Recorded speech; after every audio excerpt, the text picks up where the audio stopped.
No matter where you are on this planet, your life is being shaped by forces that you didn't choose or vote for. And most people don't even see that. And that's not even the craziest part. The craziest part is that many of these forces are working together behind the scenes while pinning you and I against each other in the public eye. It's not because anyone is stupid, it's because we've all been asleep. That's not an insult, but it is the scary truth, because these systems were built to protect and hide these trails. Today, we kick off the very first episode of a brand new podcast. Our first episode is titled The First Worldwide Resistance. Why here? Why now? I'm going to give you a glimpse into how we got into this mess, what's happening right now, why the resistance is so necessary, without fear-mongering and with the sources. Welcome to our show, yours included. My name is Danny Los Angeles, or Daniel Warren, and this is the Resistance Rises podcast.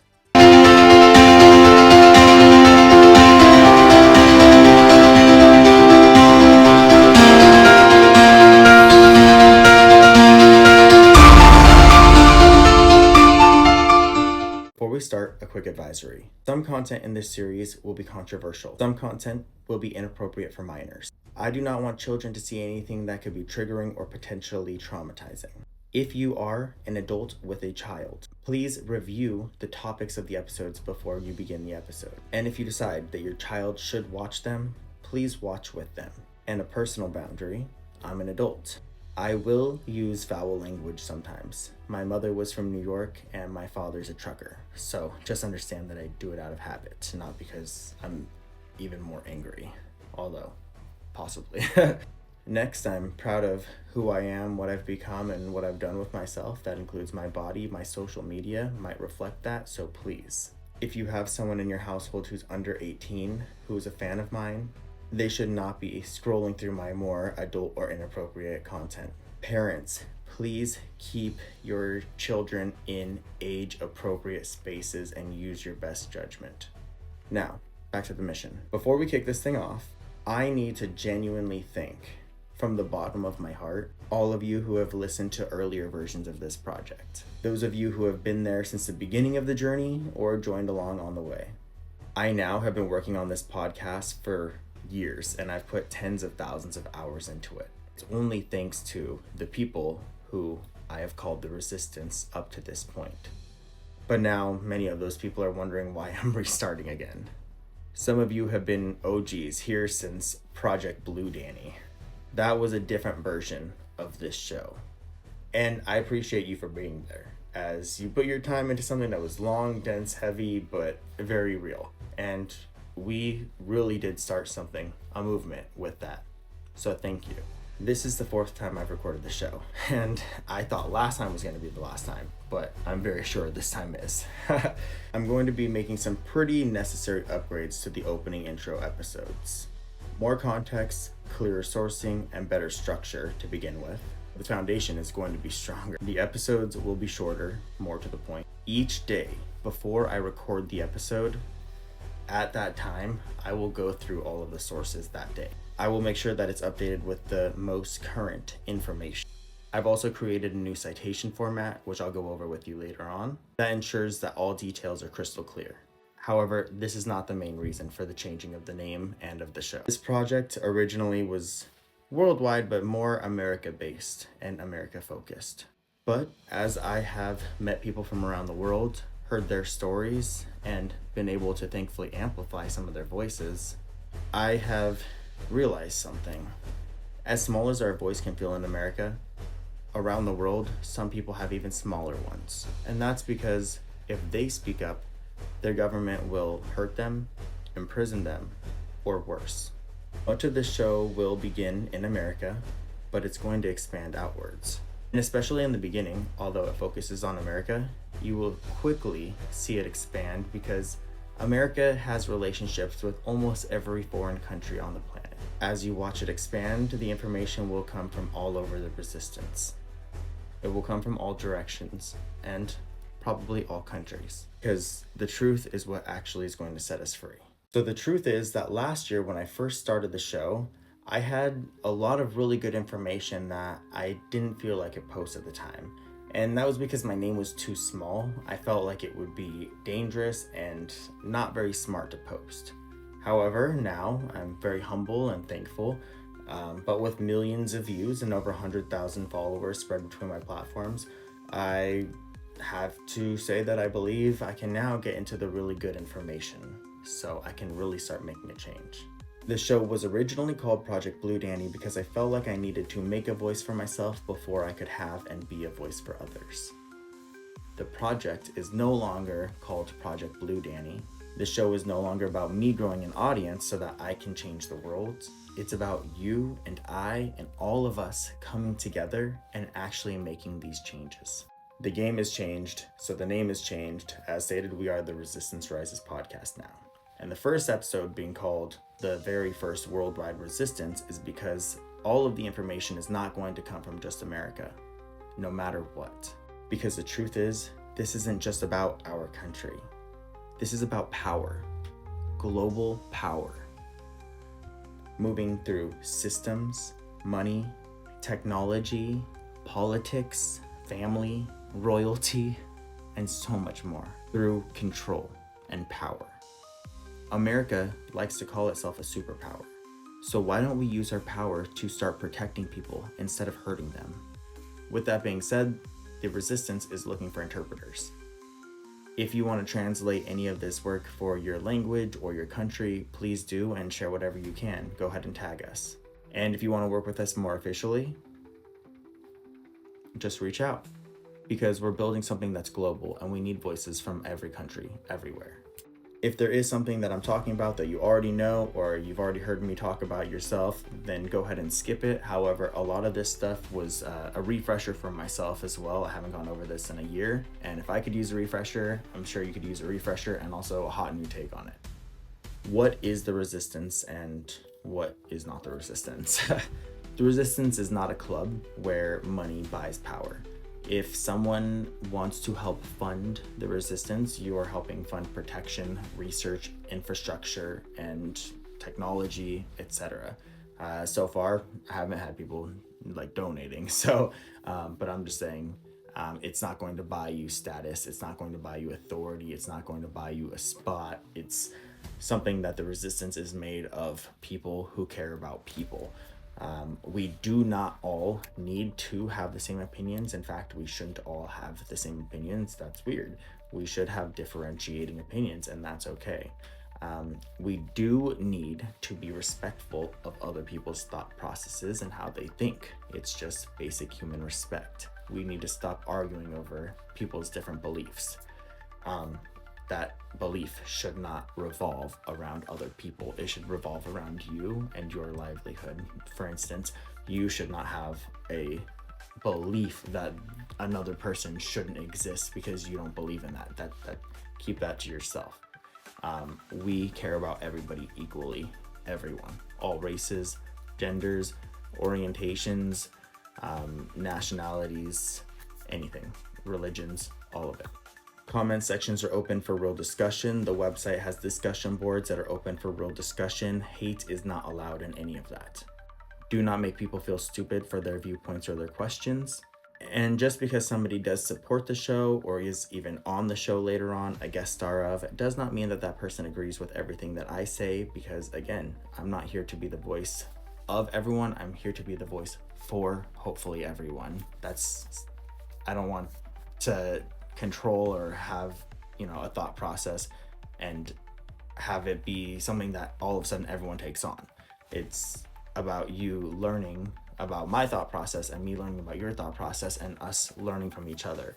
And with that being said, I always say that I'm very grateful for you letting me into your story, and then also I'm grateful that you are in my story now as well. So thank you for that. And I mean that from the bottom of my heart. It doesn't matter who you are. Every single person that is part of this, I'm so grateful that you are. So thank you.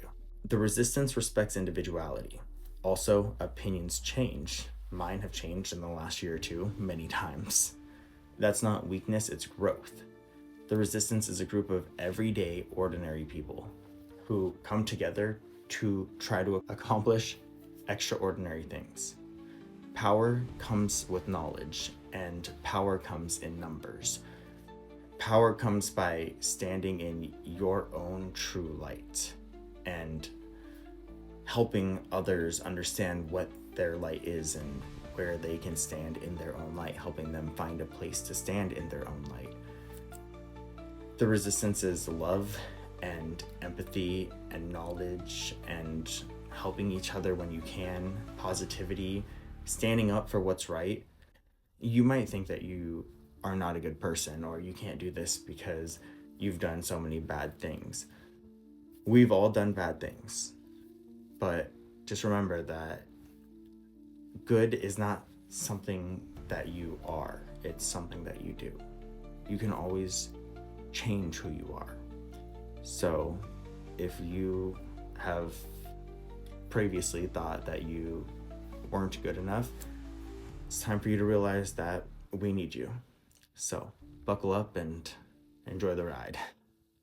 As I mentioned earlier, I created a brand new citation formatting. I jokingly called it the DLA, the Designated Language Analysis Citation Format, which I believe you should start using rather than using any kind of MLA or APA. And it's not because MLA or APA citations are bad, it's because that they were built long ago for citations on a term paper, not fast-moving audio/visuals, going through time as in history, economics, science, technology, geopolitics, geoeconomics, honestly, government control, psychoanalysis, and so much more. This is something that is going to keep sources crystal clear, and it's going to help us determine who was the original person who made a fact. So rather than us just, claiming, oh, it's on this website, if we all start using this system, we will know who created a story rather than just having a random story out there. I believe that this will create more journalistic integrity. Here's the rule though, I'm only going to tag citation numbers when I'm being very specific about some kind of variable fact. So if we're talking about a death toll, a law, a date, a report, a named study, a measurable claim, or some kind of very specific instance, rather than if I'm speaking in metaphor or emotional truth or obvious context, then I'm not going to interrupt the story for a footnote spam. DLA is built for one thing, which is for you to be able to verify reality fast, and that's what this entire podcast is about. I believe that any good book or story or show is going to need some kind of really great thesis. So the thesis of this show, the main point is that what I wrote down is what used to be our ancestors' hard-earned land and what should have been their intergenerational wealth, their gold, minerals, their stories, or even their own lives, has been transformed into something that you can no longer hold. Your children's personal data and your private information. The castles that the peasants used to bow down to, they haven't just disappeared, they've reinvented themselves as corporations that have just been built to drain you dry without you noticing that you are still bowing down to the same royalty.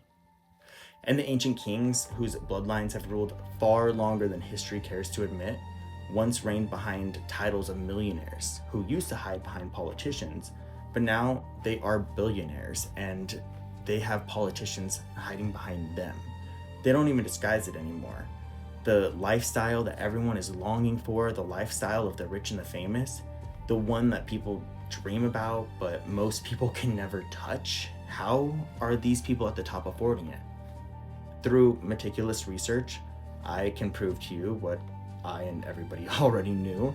It's all of that, but so much more, that we the people, that humanity, animals, earth, all of us are paying the price once again. So I wanted to thank the resistance members who have already been doing so much. We have people who do all sorts of things. Some people bring information to me, and some people have apparently gone out of their way to slow ice down from actually hurting other people, which I'm not condoning any actions at this point in time. I'm just explaining what they have apparently done and contacted me and, told us. So we just wanted to say thank you to those people. And then we also have other people who I'm very grateful for, who are aligned with the resistance and are experts across some serious fields. People like quantum physicists, quantum engineers, rocket engineers, biomechanics, and so much more. So thank you to each one of those people. To the people who are liking, commenting, and sharing this information so that we can educate other people as quickly as possible. And especially to those of you who are speaking up and who are out there actually going out and actually trying to protest and actually do something to make a difference. Thank you. Many of the resistance members will be on episodes of the show later on so that you can meet them. However, right now we're going to start by working through the nitty-gritty, building the foundation, and making sure that we have a strong grounding. Just so it's clear, I have family ties to NASA, to military, to police force, to secret government agent projects from over 70 years ago. I'll talk about those more later on. And I'm not saying these as a flex.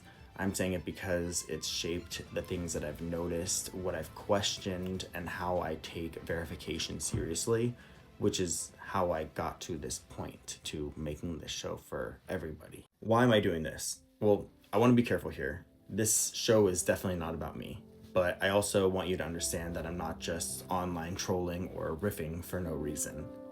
I am a business and economics student and a theater arts leaning towards a literature student, so that I could publish plays later on. I am slaying a 4.0 in both of those currently, while working and supporting my own life. I've had small amounts of help from family, and friends. However, normally I'm just doing things on my own, much like the resistance right now. I hope to change that about the resistance so soon. And I help my family too, so it's a two-way street. I'm not saying any of this to brag, I'm saying it so you understand the kind of rigorous work that I put in to everything that I do, from school to relationships to this podcast and our relationship moving forward. In school, the easiest math class is calculus, and the pipeline is pretty heavy beyond that. The equations and models in economics, accounting, microeconomics, macroeconomics is intense work, and none of this makes me better than anyone. We need experts in every single field, and we need experts who are not experts in one field, but are experts in many fields through life and through training. It's not just, people who went to school for something. It's people who spent their whole life doing something, whether they went to school for it or not, or just things that you notice and that you can help bring to the table that help save other people's lives. So I have things to learn from every single person who's on the resistance, including you. Don't ever feel like one voice is too small. More about me is I've published multiple books. I'm an ordained minister. I take responsibility extremely seriously. I have lived both ends of the world, which is one of the real reasons why I am able to do this. I didn't have a hero growing up, and it's not because the people around me were bad people per se. It's because they were preoccupied just surviving, struggling, working, exhausted and overwhelmed, trapped inside of a system that they didn't choose to be in, much like many of us are today. That doesn't excuse harm, and it doesn't mean that everyone should be forgiven. I don't speak to some of those people who have done ill things to me, but I do my best to forgive and move forward for everyone's sake, because if I don't, then I'm just going to stay hurt, and hurt people. So I grew up watching what happens when kids don't have protection, or clarity, or someone who teaches them how the world actually works. And I'm gonna say something plainly because I believe that it truly matters. I have lived through child abuse, physical, emotional, mental, sexual, financial, and I have gone through a lot. I'm not saying it for sympathy, I'm saying it because it changes how I see people, how I see power, and how I see the cost of choosing silence. And it's one of the reasons why I take protecting people so seriously. because there are children right now who need someone to show up. And I want you to hear this clearly, that I'm not the only one who can do that. You can do it too. This is your beginning. This is our beginning of something stronger. I was homeless as a small child around drugs, weapons, instability, and that was just everyday life for me. I know how it looks to sleep under a bridge at a very young age, and I've also dated so wealthy that when I asked how many rooms were in the house that he grew up in, he honestly had no idea. So I don't have a side. I've seen what systems can do to people at the bottom, and I've seen how detached people can become from reality at the top. I've loved and I've lost. I've had people who were supposed to love me, who turned their backs on me at horrible points in time. But I'm here and I'm thriving, and I'm ready to show the world that no matter what you've been given at birth, you can still hold and build something real. It doesn't matter what you've been given, you can make your way out of it as well. Like I said, I've gone from homeless to I've published 4 books in the last year, and I'm working on more. I've sold homes in Los Angeles County worth more than $1 million. I've run large corporate chains with hundreds of employees, outperformed, promoted quickly, hired, fired, trained, done all of it, I have been an ordained minister through the Universal Life Church, which is a church that believes that people across all religions carry truths. And I personally also believe that all religions have been used against people throughout history. There is no one correct religion, and there is no one religion that has all the truths within it. Also, there is no religion currently that is all truth, because it has been manipulated and twisted so long that, ultimately the only way we're all going to be able to figure it out is if we all come together and figure it out together. But I'm not perfect. I've made mistakes, probably bigger than some people ever might make in their life, and I've come back from them. I've also been on social welfare programs before because I needed help to survive. I'm not saying any of this to sound important or to degrade myself at any point in time. I'm just trying to say that I'm a normal guy who goes through normal ups and downs, and I might have had some crazier stories, and it might have been a little bit more hectic along the way. I believe that I'm no better than anyone else, and that no one in the resistance is better than anyone else, no matter what. There are parts of my story that you might find weird, and there are parts of your story that maybe I think are weird. However, that doesn't change the fact that we both exist and we need to work together. I didn't get good grades in high school, or middle school for that fact. I emancipated when I was 14, but I still got myself to school, and I graduated, unlike many people in my family. Brothers and sisters, parental figures. I've hit some of the highest peaks and some of the lowest lows that you can imagine on both sides. I am not perfect. I never will claim to be, and that's just not how I live, to ever think that anyone could be perfect. But I have a high moral code. I will never steal, lie, or cheat from people. Now, if you have to cheat a system or a large corporation, I'm not telling you what to do. I'm not saying that it's okay. I'm just saying they've been doing it from us from a long time. Not that I would do that. I'm just saying. That's my moral compass. I'm saying all of this because I take responsibility seriously, like I said, and I've built a life around me through education, service, and using my voice with a purpose. And that's why I'm doing this. I'm not trying to posture, but I'm trying to refuse to stop believing in humanity. I want a world where a child can have a hero, a dream, and a home with a warm meal. And real talk, if I come off like an asshole sometimes, I apologize, but I care about this stuff.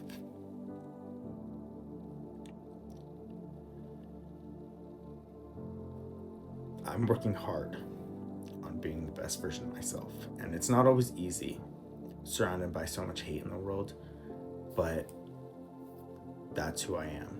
And so if there's any question about it, or if you have any questions about who I am. Otherwise, you can ask, but I'm sure you'll find out through this show.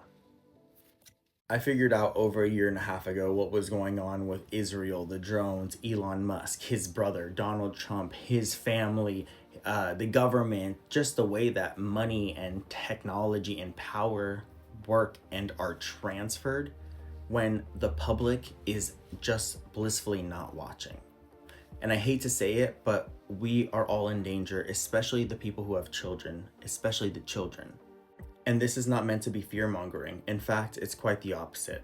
I'm trying to show you that the world is shifting quickly, and patterns get louder. They repeat more and more before they break. So I want the opposite of fear. I'm trying to take the world's craziest information that most people don't even want to admit exists, and break it down to make it the most easily digestible so that you can take it all in. This is not to entertain you, it's so that you can finally find out the truth behind what is going on. Last year I warned that we were on the brink of what most people would call World War III, and what I truly believed is still just a continuation of World War II, as if we had just taken a long break, but the war never officially ended. And interestingly enough, I'm saying the same thing now for the same reason, except now it's escalating, because in the last few weeks, multiple governments around the world have specifically warned about escalations with the United States. Many have condemned the United States' actions as unlawful, destabilizing, and even a violation of international order. Now, this doesn't mean that war is guaranteed, but it means that the temperature is rising and that the world is saying it loudly. In fact, here's some government officials who have been saying it just recently. From the Russian Foreign Ministry regarding the situation in Venezuela, I just want to bring that to people. They have said in the last few moments, this morning, the United States committed an act of armed aggression against Venezuela. This is a matter of deep concern and condemnation. The pretext used to justify such actions are unfounded. Ideological hostility has triumphed over business-like pragmatism and a willingness to build relationships of trust and predictability. This statement from the Russian Foreign Ministry is quite long. It goes on to say, in the current situation, it's crucial, above all, to prevent further escalation and to focus on finding a way through dialogue.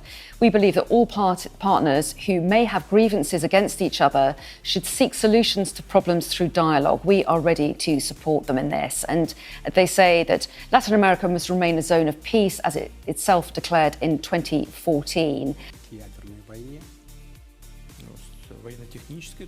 In this clip, we have Vladimir Putin, who's in Russia, letting us know that the combat section of their country is ready, and that they have been advancing much more than America could possibly be advancing.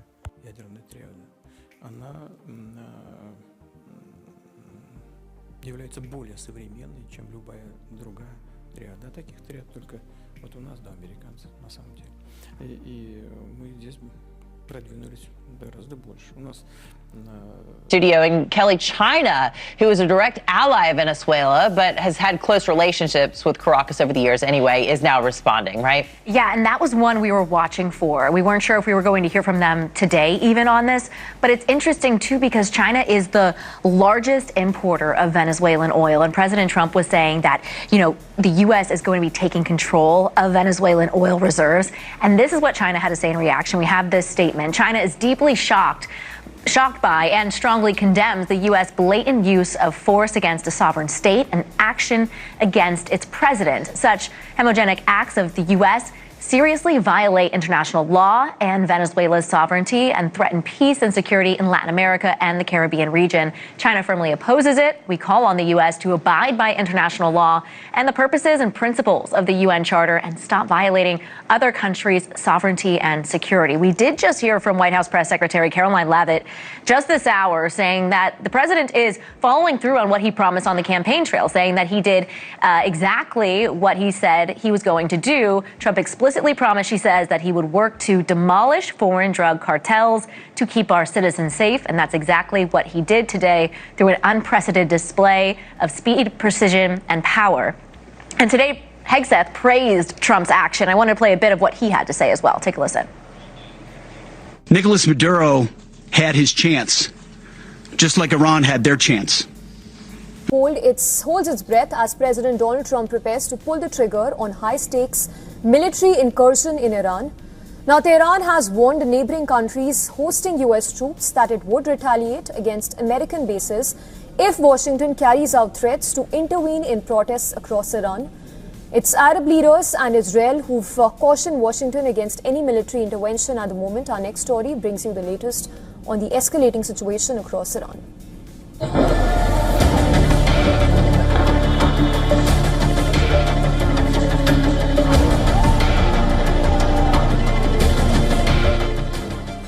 President Donald Trump is weighing whether to unleash U.S. military might on Iran in response to a brutal crackdown on nationwide protests. Top advisors have been summoned to map strike options, from cyber attacks to targeted military strikes, as Washington grapples with how and where to act, and why. Trump has repeatedly warned Tehran, vowing very strong action if the killing of protesters continues. The president, who just weeks ago authorized bold action in Venezuela, now faces arguably the toughest decision of his tenure: confront a deeply entrenched regime or hold back to avoid full-scale conflict.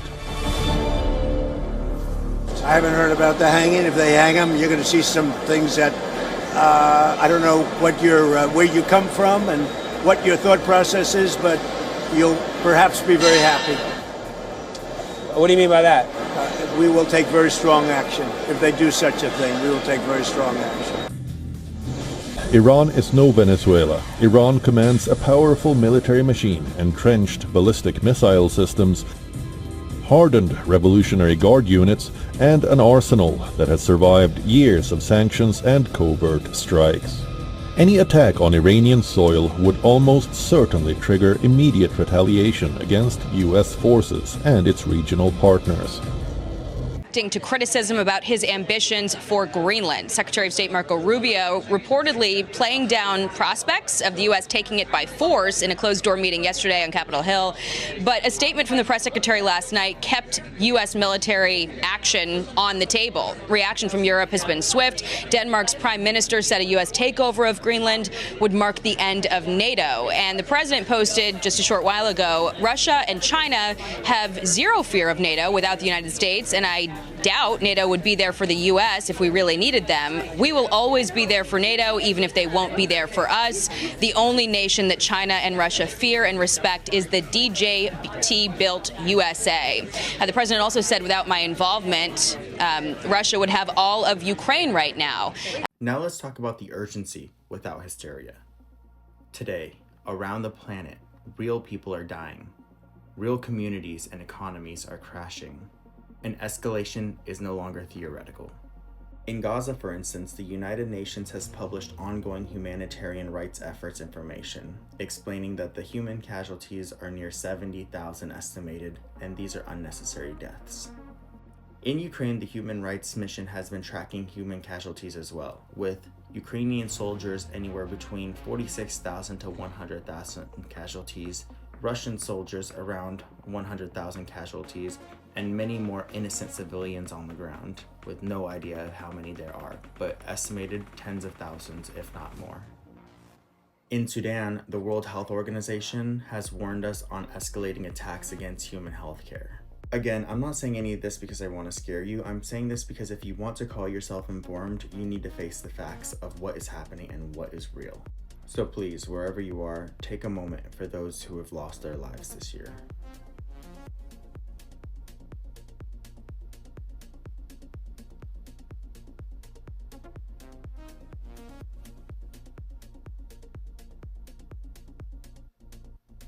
If we don't decide to rebuild culture in a new way, a way that promotes truth, protection, dignity, verification, and compassion, the future will continue to be decided by those who profit off of all of this chaos, just like it always has.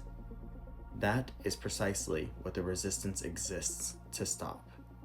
What makes this resistance different than others is that we need to start from the inside, changing somebody from the inside out, starting with the man in the mirror. For me, that means starting with myself and moving outwards. Nobody is special in the sense of privileges. Everybody is special in the sense of human values. But nobody gets special rights unless they earn it through trust, integrity, and action. The only revolution will come after an evolution.